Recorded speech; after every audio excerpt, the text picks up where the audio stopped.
quando nós pensamos naquilo que é o que está à disposição dos seres humanos neste momento, é de facto ainda é hoje, tantos anos passados sobre aquilo que nós pensávamos ser o fim da ameaça nuclear, ainda é suficiente para destruir várias vezes o nosso planeta. Neste momento há 12.241 armas nucleares preparadas pelos 9 países que têm, penso-me estar enganado no número, Estados Unidos, Rússia, China, Reino Unido, França, Índia, Paquistão, Coreia do Norte e o único que não assumo que tem, mas que tem, que é Israel. Portanto, destas 12.241, estou a usar números de uma organização internacional, 9.614 estarão militariamente preparadas. Portanto, ora bem, é um número que dava para destruir várias vezes o nosso planeta e para criar o chamado inverno nuclear. Nunca foram, portanto já houve mais, não é? Nunca foram totalmente destruídas, mas aquilo que nos deve fazer pensar são duas coisas. Primeiro que tudo, porque é que estamos a falar disto novamente? E depois, até que ponto é que os riscos atuais, sendo diferentes dos riscos durante o tempo da Guerra Fria, podem, no limite, ser maiores. Ora bem, e esse é um bocadinho o ponto daquele filme, não é? Que eu citei. Eu não vou dizer como é que o filme acaba, que é talvez aquilo que é mais... mas vou só dizer... Helena já viu, Helena Matos. Sim, há muita discussão sobre o final do filme. Muita discussão sobre o final do filme. Há quem ache... Não contes, que eu ainda não vi. É quem ache genial, há quem fique furioso. Eu estou mais no primeiro grupo dos que gostaram da forma como acaba. Não, o que é genial no filme é a construção de diálogos. Eu fiz revisão de guiões e a coisa mais difícil então em Portugal é a questão dos diálogos por razões muito antigas e a construção dos diálogos, porque o diálogo é quase o mesmo nas três circunstâncias. Nesse ponto de vista é genial. O filme dura 2 horas, cerca de 2 horas, e essas 2 horas são preenchidas com 3 vezes 20 minutos. Isso. São os 3 pontos de vista dos tais 20 minutos. De 20 minutos até até um momento em que o Presidente dos Estados Unidos tem que decidir o que é que faz. Não pode adiar mais. Pronto. O que em si é arrepiante. O que quer dizer que o destino do planeta está dependente de uma decisão que tem de ser tomada no máximo em 20 minutos. Eu até acho que é menos, porque, digamos, ali o problema é o momento em que se detecta o lançamento de um míssil balístico com capacidade de atingir, naquele caso, os Estados Unidos, noutros casos, eventualmente, outros países com grandes capacidades. E o outro grande país com grande capacidade é a Rússia e a China bastante mais para trás. Portanto, a história do filme não é exatamente a história de um livro que saiu, enfim, o nome é difícil de dizer, Jacobson, acho que é assim que se diz, que está publicado em português, saiu o ano passado e foi publicado em português no princípio deste ano, chamado Guerra Nuclear, um cenário, que também de alguma forma segue a mesma lógica, acaba um pouco mais tarde, acaba aos 72 minutos e não aos 20 minutos, portanto... a cronologia parecida e basicamente o que se vai percebendo é o que é que pode acontecer se os satélites, nesse caso os satélites de vigilância que tanto os Estados Unidos como a Rússia, não sei se a China tem, se não tem, mas creio que também tem para ver o que se está a passar, detectam esse lançamento. Os mais sofisticados são os satélites dos Estados Unidos, que detectam no momento do lançamento, porque detectam o calor. Pronto.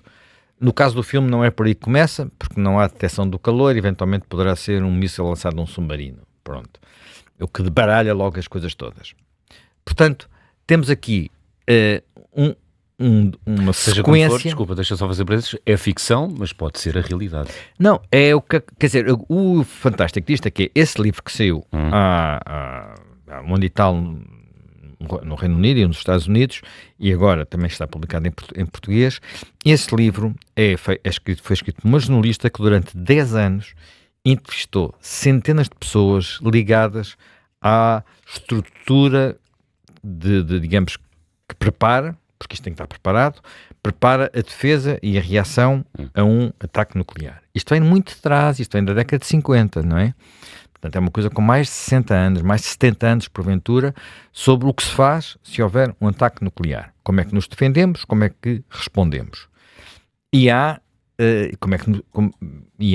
inúmeras estruturas que estão preparadas para isso em muitos níveis.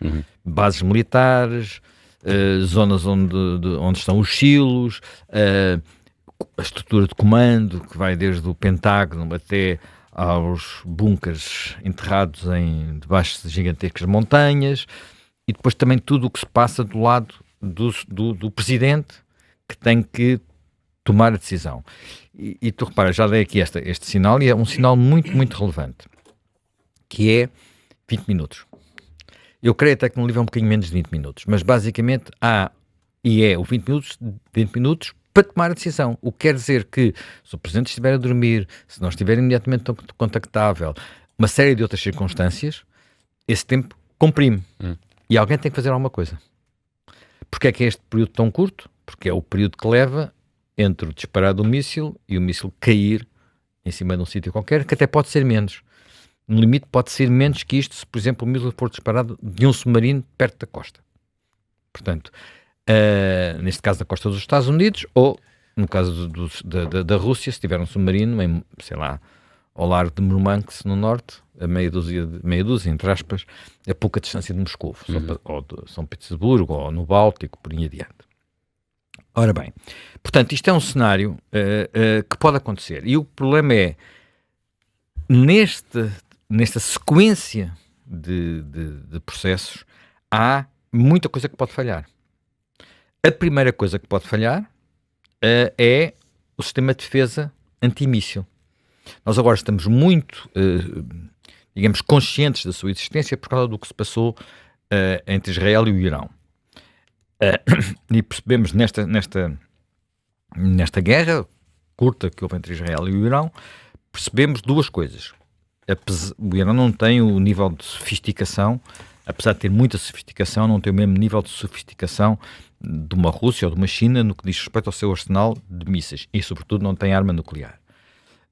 Mas uma das coisas que percebemos é que, por um lado, Israel é provavelmente o país do mundo melhor preparado para se defender de ataques por mísseis, sejam mísseis de longo alcance, sejam mísseis balísticos, sejam drones, seja o que tu quiseres, portanto, coisas equivalentes a Tomahawk, se tu quiseres, tem o melhor sistema do mundo para isso. Mesmo assim, houve mísseis que passaram. Pronto, não foram muitos, não causaram danos, digamos, apocalípticos, mas houve mísseis que passaram. Quando isso aconteceu, os Estados Unidos disseram: precisamos de uma coisa daquelas. Problema: uma coisa é defender uma aldeia, outra coisa é defender um continente. Pois. Quer dizer, e os Estados Unidos, e o Israel, não sendo exatamente uma aldeia, é um país muito pequenino, com uma população relativamente concentrada, basicamente no eixo Jerusalém-Tel Aviv, portanto, e Haifa, portanto, um bocadinho mais a norte. Não é os Estados Unidos, que são gigantescos, nem a Rússia, que é gigantesca, nem a China, que é gigantesca. Portanto, construir um Iron Dome ou equivalente a isso é quase impossível. Apesar de esta guerra, como todas as guerras, já ter feito evoluir a tecnologia. E já ter feito evoluir a tecnologia no sentido de criar, de aperfeiçoar com menores custos o abate deste tipo de mísseis. Portanto, aquilo que os israelitas já desenvolveram e deve estar a entrar em produção são lasers super poderosos que conseguem, com um custo muito menor do que disparar um Patriot, um míssil Patriot, portanto, que custa milhões, abater o que está a chegar. No caso de mísseis balísticos, e é uma expressão que eu penso que não estou a violar, fazer uma grande visão do que é o filme, é uma das coisas que aparece no filme, No caso do míssil balístico, abatê-lo é quase, a expressão usada, eu acho que é uma expressão que é usada pelos militares, portanto aqui não há nada de muito particular, é evitar um tiro de bala com outro tiro de bala.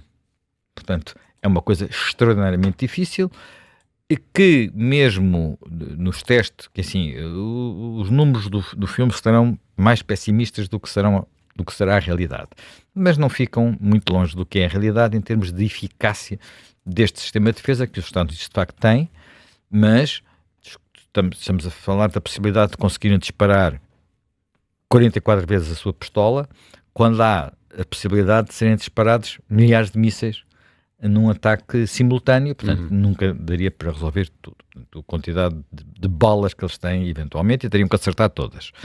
Portanto, temos uma situação que é isto só para dizer uma coisa, a possibilidade, isto que nós aprendemos com estas guerras recentes, é um sinal de que, de alguma forma, não se está preparado para a eventualidade de parar um ataque desses, e, portanto, voltamos à lógica da Guerra Fria, que é a lógica da destruição mútua assegurada. Portanto, a chamada MED, como dizia. Portanto, que é ter tantas armas de um lado e tantas armas do outro, que de nenhum lado dá o primeiro passo, porque sabe que a consequência é a destruição absoluta. Portanto, não é uma retaliaçãozita circunscrita, é a destruição total. Portanto, sendo que a lógica nisto não se pode ficar a meio caminho. Portanto, tudo que é uma retaliação é para destruir tudo, porque destruir tudo é a única forma de assegurar, ou imaginariamente assegurar, que a seguir não há ainda a possibilidade de um contra-ataque e de uma escalada. Portanto, é uma lógica, esta lógica aguentou o mundo durante, digamos, décadas, as décadas da Guerra Fria, enfim, com flutuações, com momentos de maior tensão, de menor tensão, com a ideia que era preciso acumular, e depois com a ideia que era preciso controlar, diminuir, ter assim uma certa acordos, houve vários acordos assinados em vários momentos para conter a expansão, para não fazer mais testes nucleares. Muitas coisas destas foram sendo feitas ainda durante a Guerra Fria. Quando acabou, achou-se pronto, os dois grandes arsenais são o americano e o russo, o resto são coisas mais claramente de defesa, não são ofensivos, o britânico, o francês, e depois há temas regionais, a China-Paquistão, portanto uma coisa ali muito... Índia-Paquistão. Há a China, mas a China é também uma grande potência, não sei para onde é que vai, portanto a arma nuclear chinesa tinha sido uma opção de Mao Tse-tung, mas não sei bem para onde é que vai, e sempre com a noção de que ninguém vai voltar a carregar no botão, porque nós vimos Hiroshima e Nagasaki, e houve alturas em que houve essa tentação. Basicamente durante a Guerra da Coreia, o general MacArthur sugeriu a utilização tática de armas nucleares, e o presidente Truman não só não autorizou, como acabou por demitir o general MacArthur. E, portanto, havia a ideia, pronto, isto está assim, e mesmo apesar... Portanto, quando é que isto começou a falar de novo? Começou-se a falar de novo por causa da guerra da Ucrânia e da possibilidade de a Rússia usar as chamadas armas nucleares táticas, isto é, armas de teatro, armas menos poderosas, para destruir forças militares, quando aquilo começou a correr mal à Rússia, eles próprios falaram disso. E, por outro lado, a ideia de que, uma ideia muito repetida pelos analistas, que é a ideia de que a Rússia pode não conseguir ganhar, mas a Rússia nunca vai perder porque tem arma nuclear. E esta ideia de que quem tem arma nuclear nunca vai perder porque tem um instrumento final, é um pouco a ideia de alguns dos Estados que tiveram ou pretendem ter, já têm ou pretendem ter arma nuclear. Portanto, que às vezes não é apenas para defender o país, é para defender o regime. O exemplo limite é a Coreia do Norte. Para que é que a Coreia do Norte precisa daquilo? Quer dizer, ele de facto tem um conflito com a Coreia do Sul, há ali uma zona, paralelo 66, não estou a dizer o nome o paralelo, nem é bem um paralelo, é assim uma linha um bocadinho torcida, não é? Mas... É o 38. Paralelo 38, perdão, estava-me a soar mal. Paralelo 38. E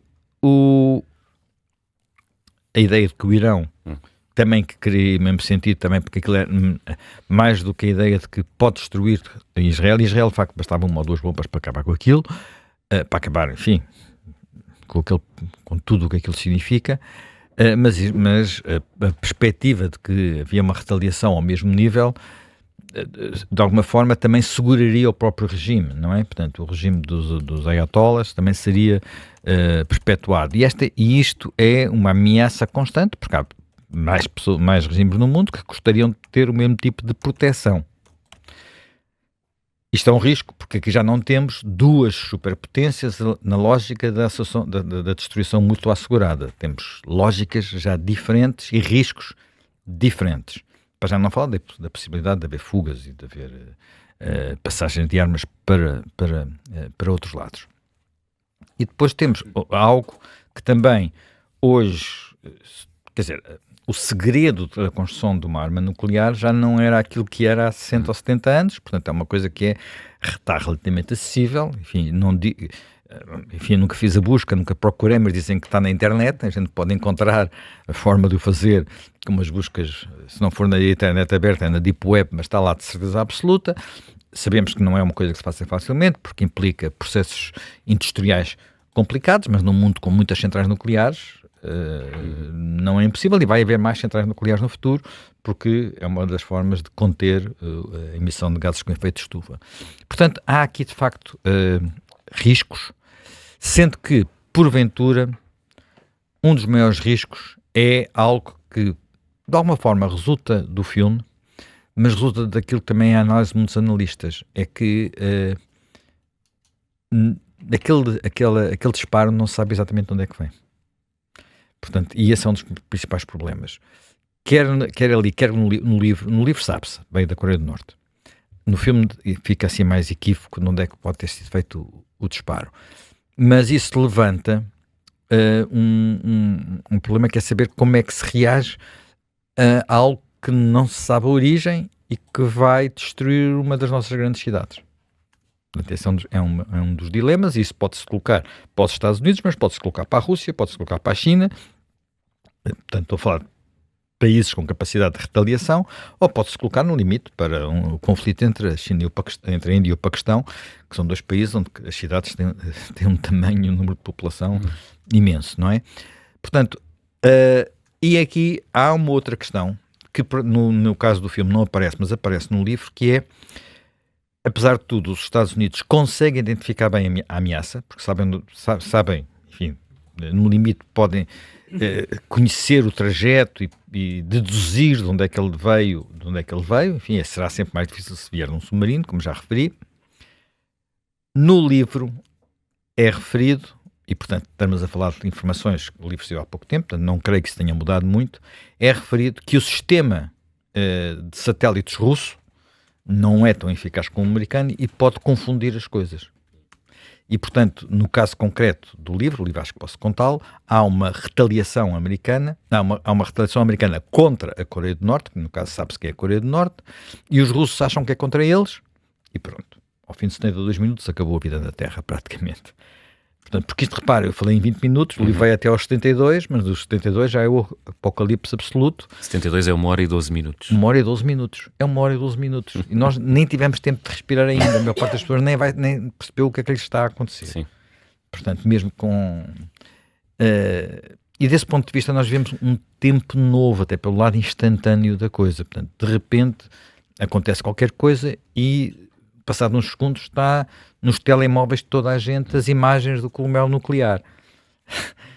Portanto, o que cria também um ambiente completamente diferente. Tudo isto é novo, cria desafios novos, porque já não é apenas nós termos, quer dizer, no tempo da Guerra Fria há um caso famoso, houve mais do que um, mas há um momento em que há um sinal errado dado pelos sistemas de vigilância soviéticos, na altura, não eram russos, soviéticos, e há alguém, digamos, na estrutura que devia comunicar o ataque americano, que diz que pare, em vez de fazer a comunicação que provavelmente levaria a uma retaliação. Aquilo era um engano, não havia ataque nenhum. poderia ter levado ao início da guerra nuclear. Não era? Eram umas nuvens. Havia umas nuvens, umas coisas assim do género. Confundido os radares. Confundiram os radares, eles achavam que estavam a ser atacados e houve alguém que parou para verificar novamente a informação e não houve a retaliação imediata. Porque, como eu disse, isto são decisões que se tomam em muito poucos minutos. Quer dizer, o tempo em que eu estou a falar é o tempo que, desde que começou este programa, não estou aqui a contar, mas provavelmente é o tempo que levaria ao presidente americano para 20 minutos, para analisar tudo, não é? Para tomar conta de todas aquelas centenas ou milhares de pessoas que estão a analisar a informação, conseguirem controlar tudo, passarem a informação correta e ele ter que decidir, muito provavelmente, no momento em que está a fugir de Washington, dentro de um helicóptero, sob um stress gigantesco, portanto, onde simultaneamente tem que não apenas dar a ordem de retaliação, como escolher o tipo de retaliação. Portanto, há um livrinho que anda dentro de uma coisa chamada... fazer de Deus, não é? Exatamente. E ele tem que transmitir códigos, porque sem esses códigos não há retaliação. E se ele não transmite... Há dois níveis de códigos.